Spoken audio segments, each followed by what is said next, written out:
श्रेष्ठ यूपी देख रहे हैं आप। मैं हूं आपके साथ हर्ष भारद्वाज। बर्बाद गुलिस्तां करने को बस एक ही उल्लू काफी था। हर शाख पे उल्लू बैठा है, अंजाम गुलिस्तां क्या होगा।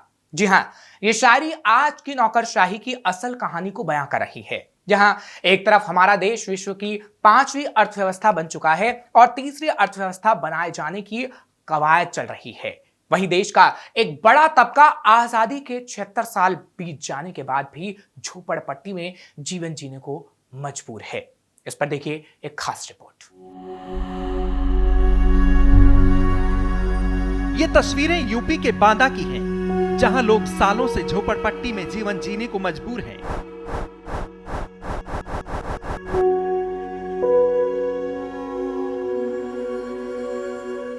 कई सरकारें आई और गईं, हर सरकार के अपने अपने दावे और वादे भी रहे। विकास का दंभ भरा, लेकिन हालात जस के तस।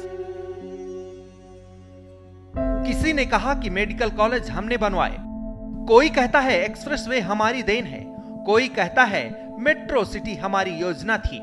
इसी के साथ ये नेता गरीबों के उत्थान का भी दावा करते रहे। बस कुछ नहीं बदला तो गरीबों के हालात, जिसके चलते लोग जान जोखिम में डालकर नर्क की जिंदगी जीने को मजबूर हैं।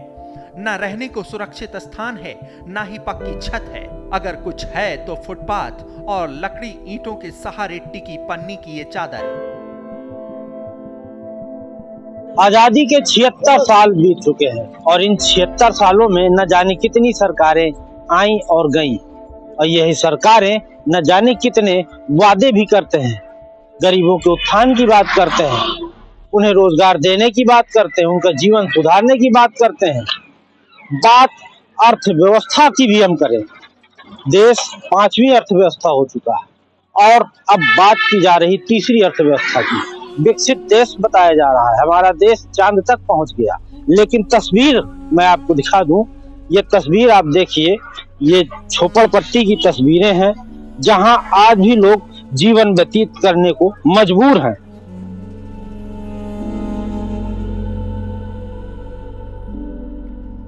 हमें हो गए कम से कम यहाँ 10-15 साल हम हो गए। 15 साल हो गए। क्या करते? ईंट गारा काम करता हूँ। ईंट गारा का काम करते। कैसे कट रही है जिंदगी आप? जिंदगी कैसे कट रही, कमा खा रहे हैं और जो बचा तो बचा, ना बचा तो कोई बचाने की जरूरी नहीं है। अपन पेट पालते हैं, अपन बच्चे पालते हैं। सरकारी लाभ कोई मिल रहा? कुछ नहीं मिला हमें।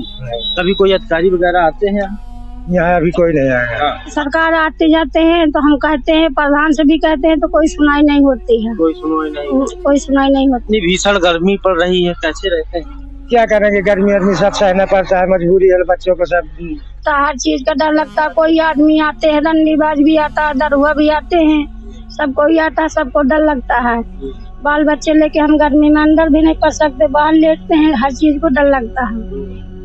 तो रात में हम सो भी नहीं पाते हैं। महंगाई क्या है, जो खाते हैं जितना कमाते हैं उतना खा लेते हैं, बचत कुछ नहीं होती है। जो अपने पास गरीबी है तो अपना गरीबी राशन कार्ड वगैरह नहीं बना? राशन कार्ड कुछ नहीं बना है, न खेती है, न घर दुआर है, जगह जमीन हमारे पास। कॉलोनी वगैरह? कॉलोनी नहीं है। बच्चे पढ़ते हैं? बच्चे अभी पढ़ते रहे हैं, तो अभी 800 साल नहीं पढ़ाई किए हैं। क्यों? गरीबी हो गई, काम नहीं लगा। क्या नाम है बेटा? हंसी। हंसी नाम है। पढ़ाई करती रही हो? क्या नाम है बेटा? हंसू। रामसू नाम है। पढ़ाई करते रहे हो? नहीं करते हो? स्कूल जाओगे? पढ़ना चाहते हो? ये पूरा इनका घर है और यही पूरी गृहस्थी है। यहाँ इनके कुछ बर्तन रखे हैं, यह खटोली पड़ी है और इस दीवार के सहारे, इस झोपड़ी के सहारे जीवन व्यतीत कर रहे हैं। 20 साल से ऊपर। क्या करती है? झाड़ू पोछा। झाड़ू पोछा? झाड़ू पोछा करते हैं। अच्छा, इतनी गर्मी में कैसे रहते हैं बाबूजी? अब क्या करें, क्या अब गुजारा तो करते हैं, गुजर बसर तो करते हैं, बड़ी मजबूरी में है। कभी कोई अधिकारी वगैरह नहीं? कोई नहीं आता है अधिकारी, कोई नहीं राशन कार्ड बना के देता है, ना कोई पट्टा करता है, ना कोई कॉलोनी देता है। तो ये जो है उनकी जीवन शैली है, अकेले रहती हैं, कोई सहारा नहीं है, झाड़ू पोछा करके अपना जीवन यापन करते हैं। अधिकारी तो कभी कोई यहाँ झांकने भी नहीं आता। और अगर ये मांगते हैं तो इनको नहीं मिलता।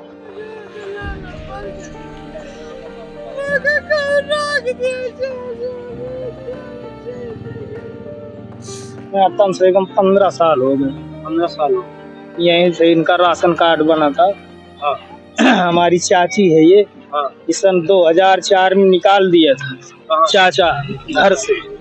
इसके 2 माह की बच्ची थी, इतनी बुरी छोटी सी, आत्महत्या करने जा रही थी कि मैं तुम्हारा चाचा निकाल दिया है, तुमको चाची मरना था, मैं तुम्हारी हेल्प करी, मैं परिवार में सबसे बड़ा हूँ।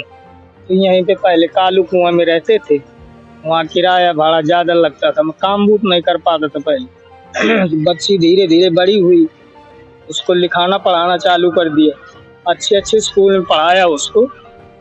लास्ट में BSc तक पहुंची वो, साइंस आर्ट से BSc कर रही थी, तो 2 सब्जेक्ट में बैक लग गया था। 3 नवंबर को इसी झोपड़ी में मैं चला गया था काम करने। जब शाम को आया, अब ये बैठी थी उसी बच्ची के पास। क्या हुआ माता जी? कहा वो बच्ची लाला मर गई। ये यहाँ पे रहते हैं, यात्रे कुछ भी तो कटाई मिल वाले आते, सामान उठा लो, ये करो वो करो। अब मैं इसको लेके कहाँ जाऊँ, कोई रहने का आसरा नहीं, ऐसे बैठे रहते हैं दोनों, क्या करें, मजबूर हैं साहब। बात केवल शहर की कताई मील इलाके की नहीं, ऐसी तस्वीरें आपको लगभग शहर के हर हाईवे के किनारे देखने को मिल जाएंगी। कताई मील इलाके से निकलकर हम शहर के VIP इलाके में भी पहुंचे, जहां ऐसी झोपड़पट्टी देखने को मिली जो सरकारी अस्पताल की दीवार के सहारे बनी हुई है। इन झोपड़पट्टी के सामने SP और DIG के बंगले बने हुए हैं। जब यहाँ रहने वाले गरीब लोगों से बात करने की कोशिश की तो डर की वजह से कोई बोलने को तैयार नहीं हुआ। हमारे कदम यही नहीं रुके, जिला अस्पताल रोड से निकलकर केन पथ रोड पर पहुंचे, जहां नदी पर बने पुल का पहला बाढ़ ग्रस्त इलाका है। यहाँ भी झोपड़पट्टी बनी नजर आ रही है। यहाँ रहना खतरे से खाली नहीं है। बरसात के मौसम में बाढ़ का खतरा तो बना ही रहता है, वहीं जहरीले जीव जंतु भी अक्सर निकलते रहते हैं। लोगों ने बताया कि सांप के काटने से युवक की जान भी जा चुकी है। इसके बावजूद लोग गरीबी के चलते जान जोखिम में डालकर यहाँ रहने को मजबूर हैं। मैं इस समय भूरागढ़ रोड पे खड़ा हूँ। ये केन पथ रोड है, आगे ये केन नदी का पुल है और ये आप देख सकते हैं इसी के किनारे तमाम झोपड़पट्टी यहाँ बनी हुई है। ये तमाम यहाँ नीचे झोपड़पट्टी बनी हुई, इस तोड़ गुल के बीच यहाँ लोग रहते हैं। इसी के साथ आप जंगल झाड़ियाँ भी देख सकते हैं, तमाम जंगल झाड़ियाँ लगी हुई हैं। पीछे रेलवे लाइन गई हुई है, जहाँ रेलवे लाइन की शोर भी इन लोगों को झेलना पड़ता है और इसी जंगल के बीच इन्हें रहकर अपना जीवन व्यतीत करना पड़ता है। करीब 7 साल से रह रहे हैं। कैसे जीवन यापन? अरे जीवन यापन तो क्या बताएं कैसे चल रहा है, बड़ी मजबूरी है जो चल रहा है। हमारे घर है कुछ नहीं। सरकारी लाभ कोई? सरकारी लाभ हमें कुछ नहीं मिला है। राशन कार्ड बना? राशन कार्ड भर बना है। मिलता है? हाँ, गल्ला मिलता है। तो कभी सरकार और प्रशासन से मांग की? कुछ नहीं मिला। हाँ। बार बार ले गए, 2 बार, पहले मिला कुछ नहीं। आवास के लिए? हाँ। अच्छा, भर के ले गए। राशन कार्ड बना? बना है, वहीं का बना है। वहीं का बना? आवास वगैरह कुछ नहीं, हमको घर में भी कभी ना मिला है, ना कभी कहीं मिल रहा है, ना हमारे माँ बाप को मिला है, ना हमको मिला है, कभी नहीं मिला। प्रयास किया आप लोग? प्रयास खूब किया है मगर सब नकार दिया गया। बरसात में जी जंतु सांप सब कुछ आता है। बरसात में तो और परेशानी हो जाती है, ज्यादा पानी भर जाता है। बस पेट चला रहे कमा खा के, बच्चे बीमार हैं, 2 महीने से हम भी बीमार हैं, आँख में दिखाई नहीं दे रहा। अब जिस तरह से इसी में चला रहे हैं, भीषण गर्मी पड़ रही है। हाँ, कितना भीषण गुजारा है, अब क्या करें, यहाँ जंगल में आप मजबूरी है। बरसात में कीड़े मकोड़े सब निकलते हैं। अब एक लड़का गुजर भी गया है बगल में। कैसे? ऐसे कीड़ा ने छू लिया। हाँ, कीड़ा छू लिया तो गुजर गया। अच्छा। हाँ। महंगाई का क्या करे साहब, अपना पेट चलाना है, चाहे महंगाई ज्यादा हो चाहे कम हो। देखिए, दर्जनों झोपड़ियाँ बनी हुई हैं ये जंगल झाड़ियों के बीच, और यहीं यह लोग अपना जो है ठिकाना बनाए हुए हैं। और ऐसा जीवन कैसा होगा ये समझना जो है आपके लिए कोई बड़ी मुश्किल की बात नहीं है, बड़ा आसान है समझ लेना कि ऐसा जीवन कैसा होता होगा। हमारा देश चांद तक पहुंच गया, पांचवी अर्थव्यवस्था बन गई। झोपड़पट्टी आज भी है, झोपड़पट्टी में लोग आज भी रह रहे हैं। कितना विकासशील हुआ, क्या ये दिखता नहीं है? क्या यहाँ से नेता नहीं गुजरते? क्या यहाँ से अधिकारी नहीं गुजरते? तमाम लोग गुजरते हैं, तमाम लोगों को ये दिखता भी है, लेकिन सब नजरअंदाज करके चले जाते हैं। और वादे तमाम प्रकार के करेंगे, बड़े बड़े वादे करेंगे। और जो है गरीब बातें तो यहाँ तक की जाती है कि गरीबी खत्म हो गई, गरीबी बची ही नहीं। लेकिन कहीं के लोग कहीं आके रहते हैं, जहाँ जगह मिली वहाँ ठिकाना बनाया और अपना जीवन यापन करना शुरू कर दिया। यह हमारे जो है बुंदेलखंड बांदा की एक तस्वीर है, जो आज भी जस की तस समझ में आ रही है और दिखाई दे रही है। अब बारी थी जिम्मेदार अधिकारियों के जवाब देने की, लेकिन सभी ने जवाब देने से इनकार कर दिया। जिम्मेदारों ने कहा कि हमारे कार्य क्षेत्र का मामला नहीं है, ये कहकर पल्ला झाड़ लिया। बात चाहे बांदा तहसीलदार की करें या नगरपालिका के अधिशासी अधिकारी की, सबका एक ही जवाब था। समाज कल्याण अधिकारी के कार्यालय के बाहर खड़ा हूँ, जहाँ हम बात करने आए कि जो गरीब हैं, झोपड़पट्टी है, उनके लिए क्या योजनाएं चल रही हैं, आपके विभाग द्वारा क्या कार्य किए कराए जा रहे हैं, क्या कार्य किए जा रहे हैं, उनके उत्थान के लिए क्या कार्य कराए जा रहे हैं, जिस पर उन्होंने बोलने से साफ इनकार कर दिया और उन्होंने कहा कि हम अधिकृत नहीं है। इसी तरह हम बांदा तहसीलदार के पास गए, नगर पालिका के ईओ अधिकारी के पास गए, उन्होंने भी साफ तौर पर मना कर दिया कि हमारा उनसे कोई लेना देना नहीं है।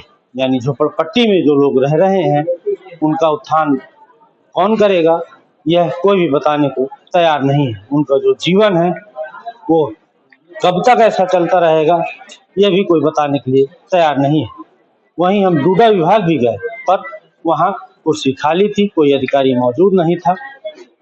तो जो अधिकारी हैं वो कहीं ना कहीं अपनी जिम्मेदारियों से भागते नजर आ रहे हैं, बचते नजर आ रहे हैं, कोई भी जवाब नहीं देना चाहते।